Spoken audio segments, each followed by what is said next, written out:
Steve, why are you interested in gender and disaster? Well, I think gender and disaster is an important issue for us all because, you know, disasters have a different impact on us all, both before and during and after an incident, and we think differently at times.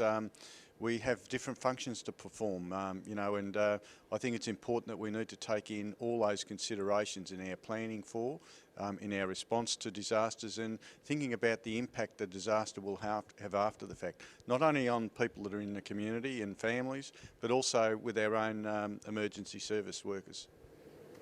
So, as Assistant Police Commissioner, what can you do to improve men's experiences during disasters and in their aftermath? Well, I think this really comes down to, in terms of improving experiences, is to educate and talk about issues and the experiences of others. We can often respond to disaster incidents, and it's being aware of the impact it can have on our personnel that are attending incidents. In particular, we have a lot of support for our members after critical incidents in particular, but it's also thinking about the impact it'll have on their families and friends. Sometimes it's about talking about these issues, providing case studies of different experiences, because we'll all go through different experiences after disasters. What about men working in emergency services organisations?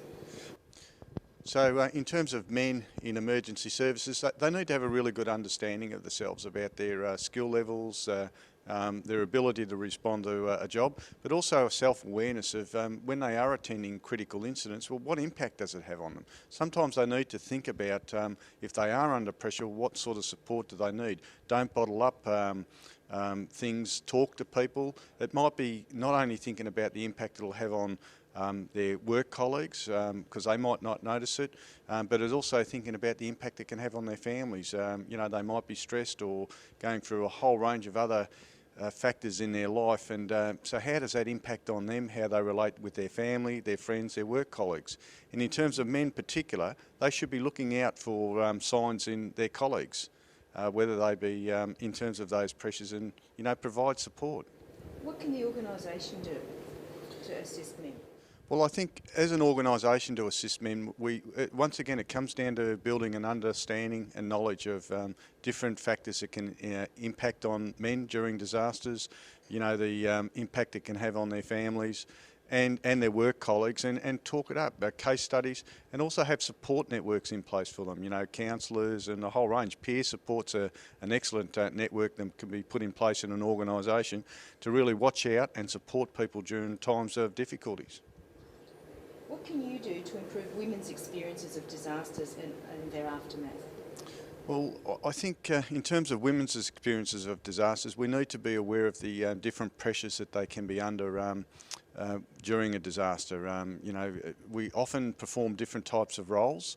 Particularly women spend a lot of time with the families, and it can cause a whole range of stresses. And some of it is in terms of in the community, it's about engaging them in the planning process, getting that collaborative approach.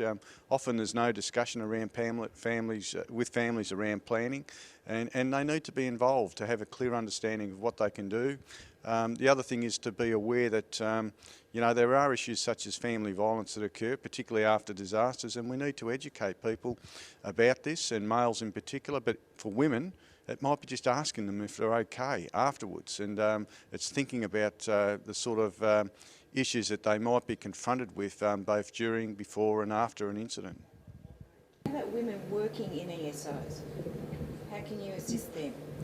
Well, one of the things about women working in emergency services organisation is, often they've got a lot of other pressures apart from just working.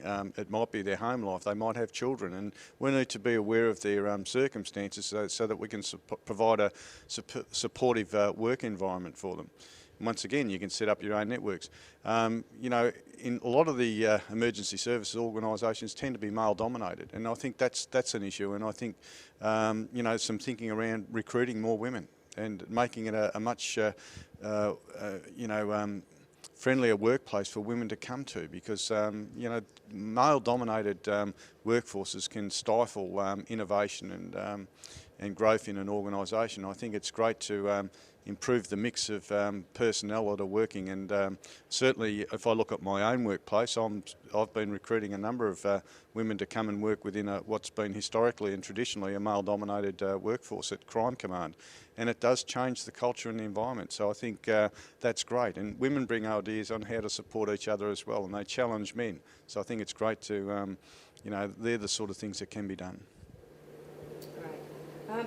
What do you regard as the biggest challenge in promoting gender equity in emergency services organisations, and how would you tackle it? Look, some of it is the traditional approach in terms of gender equity for emergency services. We often think you need to have strength and to do jobs, and it is male dominated, and it's breaking that culture that women have a role to play. This is about teamwork.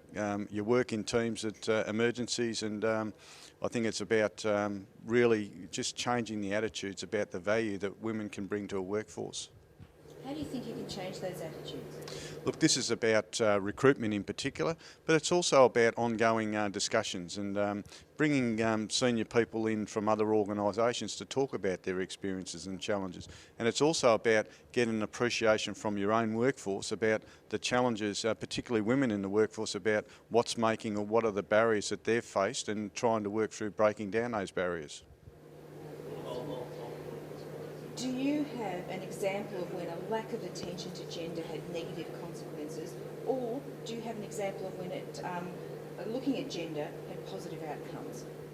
Look, in terms of gender and positive outcomes, I think the fact that if I look at my own command, where we've certainly recruited far more women, they're just making a much more positive work environment for us.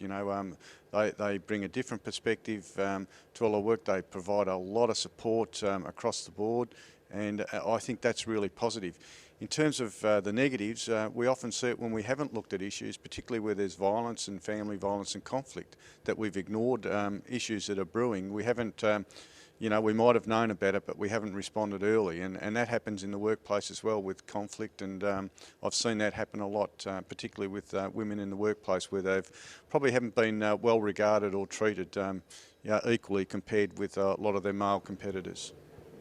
Just back to that positive outcomes, you talked about women in support roles. How about in decision making?